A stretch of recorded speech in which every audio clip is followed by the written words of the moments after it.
Did you know that you don't have to go shopping for everything you need? You can actually make your home a mini shop. You can plant your own food.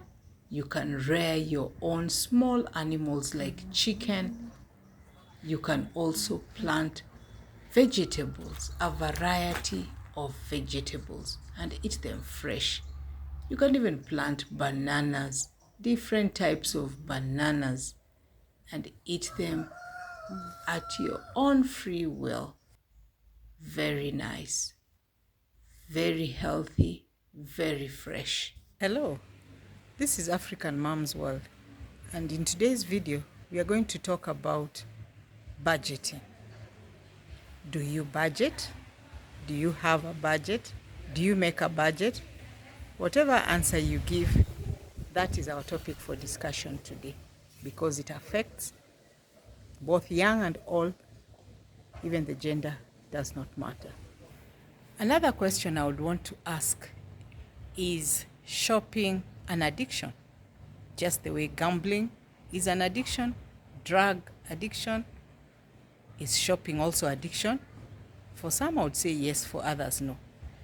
But the important thing is, do we make a budget? Because this is what can help all of us to be able to take control of our shopping, of our money, make savings, and be able to have adequate amounts for another time, because the other time will definitely come. So I'm going to talk about 10 key things that we need to look at when we are budgeting. And this issue has come up because many moms do not make budgets. They do what you call impulse buying. Sometimes when I go to town, that is the city of Nairobi, it surprises me because it's very early in the morning, it's around 7, and I see people have just alighted from the car, the public transport, and somebody, because they have come very early to work, maybe it's around 7, and at work they need to be there by 8:30. So they just start shopping. When they find people are selling clothes and someone says it's very cheap, cheaper than usual, and these are second-hand clothes mainly, you'll just see young girls, moms especially, they just begin shopping. So I ask myself, was it really necessary?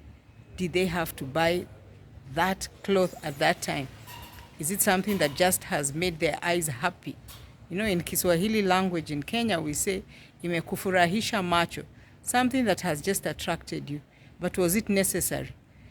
Interestingly, you buy it. When you go home and put it on, maybe once or twice, then you realize this is not, after all, so good. It's not good quality. And what do?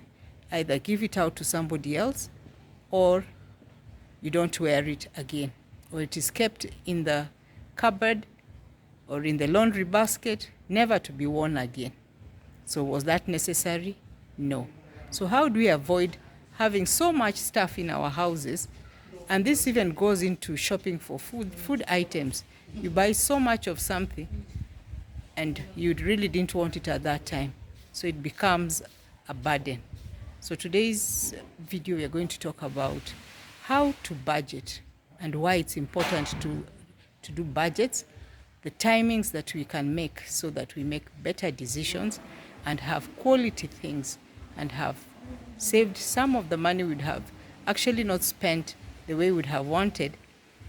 That is wastage, actually. Use it at another time, an opportune time for the correct item. So let's begin by talking about having healthy eating habits.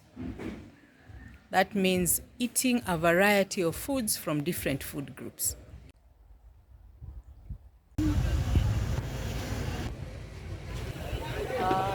In many countries, especially in my country, Kenya, there's a lot of talk or discussion about the economy.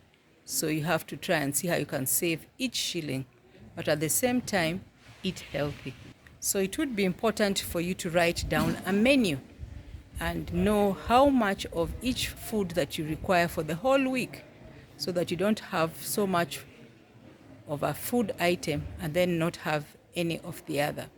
So if you have it written maybe in a notebook or hung somewhere in the kitchen, this would be helpful. So that when you go to the market, you know how much of the food of each of the food groups you require. Generally, for example, in Kenya, we have 10 food groups. And daily, you need to eat at least 5 of the food groups. That's not easy. So that means you really need to do your budget well. First, check in your kitchen, what do you have and how much do you have? So that if it is beans, for example, and you have 2 kgs, how much of that is required for the family? How much will you eat that 2 kgs? If it's for a week or two and you go to the market more often than twice in a maybe weekly you're in the market, then you don't need to buy the beans at that time. You can buy something else. If you do not check on the stock that you have at that time, that means that you're going to go to the market and buy a food item. Then when you get home, you have it more in abundance. You really didn't need it. So check what you have in your stock. If you have a fridge, make sure that you have opened the fridge and checked what do you have. Which ones do you need more? Then also take advantage of the foods that are in season. Like at the moment, we have so many mangoes in the market and they're actually being sold very cheaply. So you can take advantage of the season and have more mangoes in terms of the fruits that you're eating because the season is not very long. If it is possible, you can be able to make juices and freeze them up. Even tomatoes are in season now. So if there is a way in which you can prepare them and keep them for a rainy day, that's fine. Vegetables, because it's raining, indigenous vegetables like the managus, the mchicha, there are so many in the market. You could easily dry them and eat them when they are not in season. It's just a matter of learning how to prepare them. So that's something you need to consider. Find out. Have a seasonal calendar. Know which fruits or foods are in season so that you eat more of them at that time.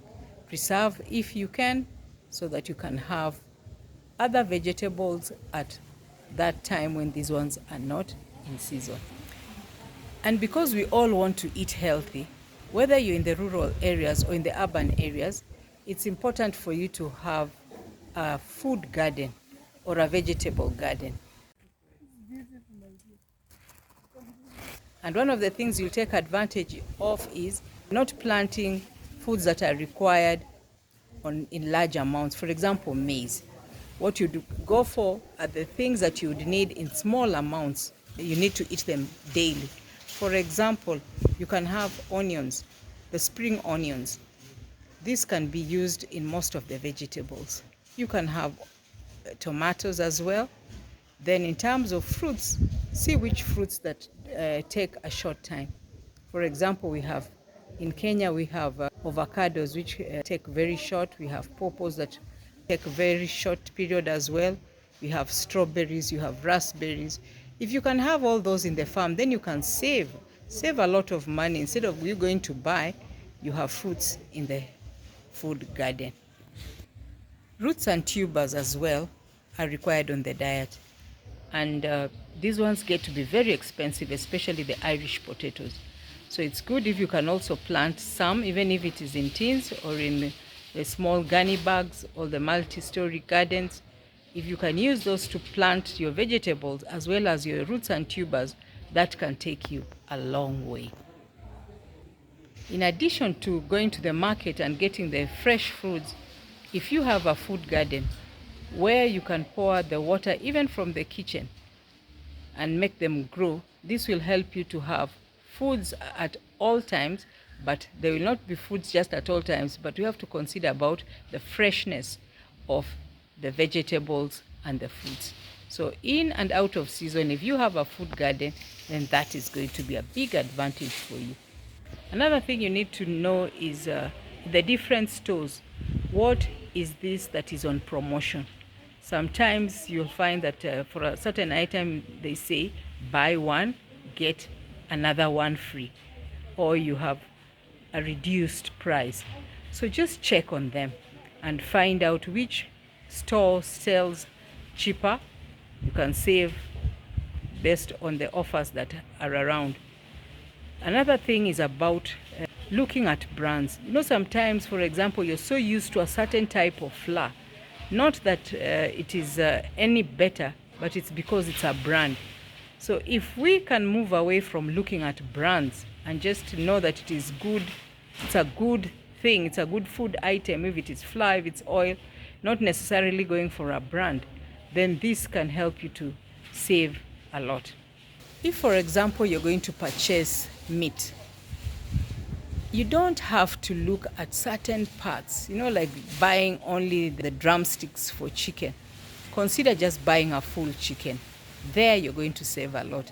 And even as I say that, we are so often inclined to taking certain parts of meat that is only steak, not knowing that even when there are some bones inside, it makes a lot of stew, or it makes good soup.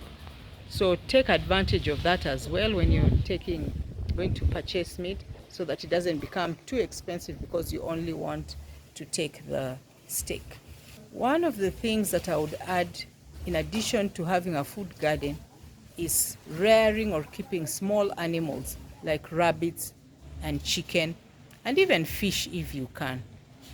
One, you are sure that these foods have not been given a lot of chemicals because you're the one who's taking care of. Then you're at liberty to give them the type of foods that you want. For example, chicken, you can have the indigenous chicken, which we call road runners, or kienyeji in Kiswahili.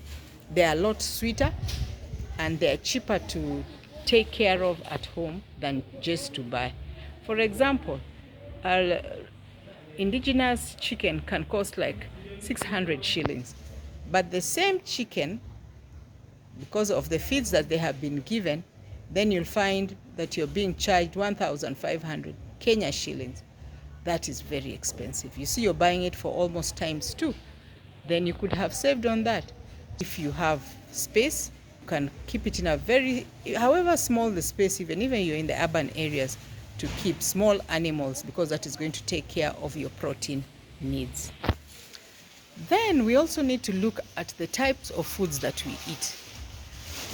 We are so used to taking liquids, not water. I'm talking about liquids. And most of these are carbonated drinks, the sodas. I don't want to mention any company. But the truth is, most of those drinks are just about their carbonated drinks. Nutritionists, if you ask them, will tell you that those are empty calories. Actually, they do not give any nutritional value to our bodies.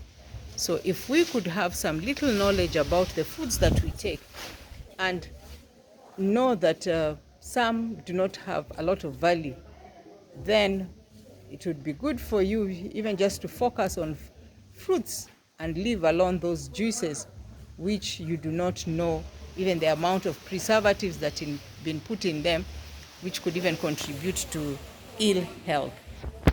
There are some activities that are just a swag. For example, going to the gym. All of us want to live or grow healthy. And my advice is, don't let your body get out of control. For example, when you grow so big, wait until you're obese is when you start looking for ways of going to the gym and looking for the doctor. Start eating healthy. Take care of your weight. Maintain your weight. Do exercises. Take good sleep. And that is going to be of great benefit to you. That means that you don't have to register in a gym. If you are in Africa, you actually don't need a gym, because there are work that we do routinely that help us, give us enough exercise. For example, digging, slashing. We have so much space for walking. And even these exercises that we do, you can actually do them at home because we have a lot of manual work. And if we just had a different attitude, then we could be able to do those exercises and spare the money that we are using or spending so much in the gym. So let us learn to know that if you eat healthy, you sleep well, you do your exercise, reduce stress, have enough fresh air, that will take you a long way. Of course, trust in God.